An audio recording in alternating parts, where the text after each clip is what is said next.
Hello guys, in this video I'll show you how you can fix FC26 running in slow motion. So I had this problem and I fixed it with this simple fix. So the first thing what you need to do here, if you have NVIDIA app, NVIDIA basically GPU, what you need to do here, go to drivers and make sure you're running latest drivers.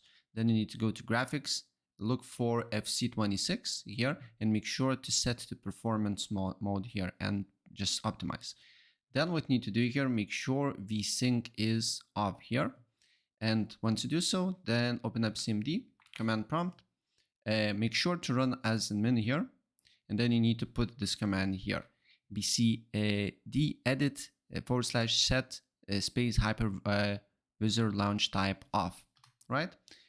And when you get the operation completed successfully, you can run the game and it should be no slow motion for you. So comment in the comment section if it worked for you and if it not, and then I try to help you as much as possible if this one is not helping you. So that's pretty much it. If I help you out, please press like.